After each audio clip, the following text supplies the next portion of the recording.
I've always loved the tone and sound of Midas. I've always loved their workflow. I mean, you just heard it, come on. I'm Gerry McDonald, also known as Gerry Multi.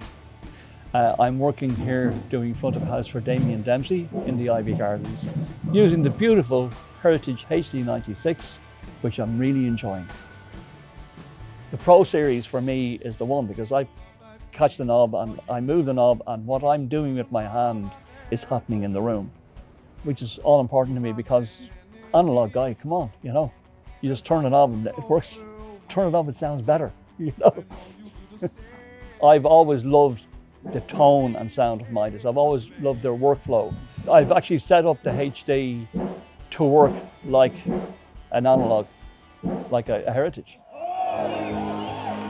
In these beautiful gardens full of soul and sweet empathy, welcome to another sing-song of the century. We use 251s and a pair of 251s. One does monitors and one does front of house. They are linked together using a copper snake. So instead of going all digital all the way, we have a copper snake linking the two 251s. My front of house Heritage is run off fiber optic. It's fantastic, it's really good.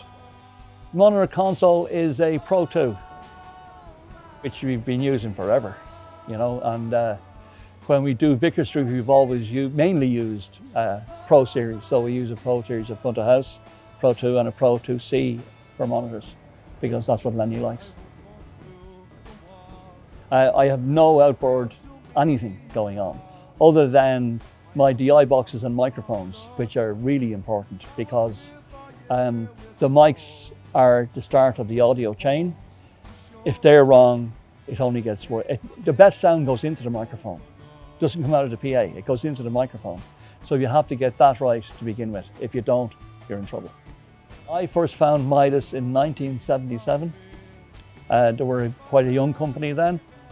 And in maybe 2 years later, a band who were friends of mine bought a Midas with the Martin system.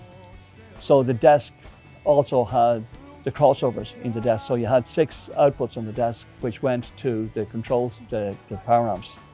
And it was amazing. Just the sound of that was so good.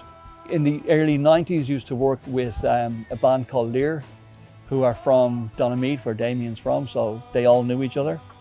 And after a gig one night, I was packing my mics and Damien was standing beside the stage. Everybody else had left. So when I packed my bags, I got down off the stage to leave, and he said, our eyes met, and I said, "Hi, Damo." He said, "How do you know my name?" I said, "You're Damien Dempsey. Everybody knows, because the band are from Donamead, so they know who you are, so they've been talking about you." What were they saying?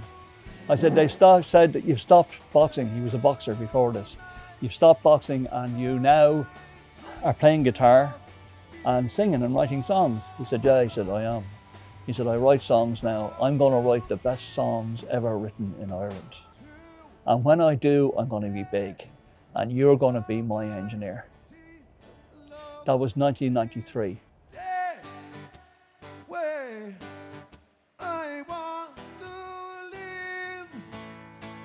Main audio requirements are a reasonably good PA, which nowadays is general. I mean, most systems now are usable. Systems weren't usable. They were not fit for purpose. Most systems now are fit for purpose. So once you get in and get the resonances out of the room and the system, it's all good. And if you've got a Midas, you're there. Because they're the best.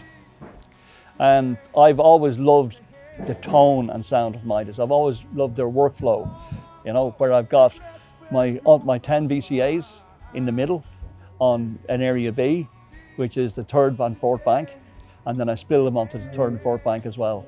It's a no-brainer, so it's like working on an analog console without having all the knobs.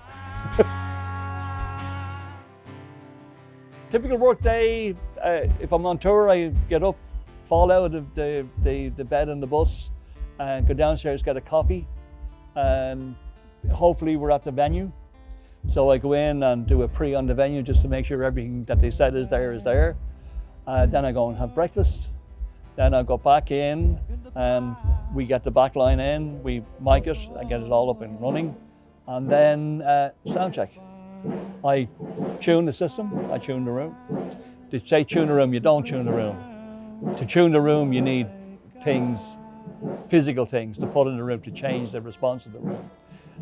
I tune the PA that the resonances in the room are not being excited by the PA. That's what I do. It's simple. COVID almost killed me because I just couldn't take not going out to see people play music in front of me. Anybody can buy a record and play it, but you can't, during COVID we couldn't go see people play. That I found very difficult. I do this amazing thing. I use my ears. I don't look at screens. I avoid looking at screens if at all possible, but I do use my ears. And I bring up the instruments to the way I want to hear them. And fortunately for me, other people like the blend I get. So therefore, I do front of house. Engineers are different people because they view the world differently from everybody else. They evaluate things completely on how good or bad they are. And they're very good at finding good and bad pieces about it. You have a way of evaluating the world. It's a different way of looking at the world to most people.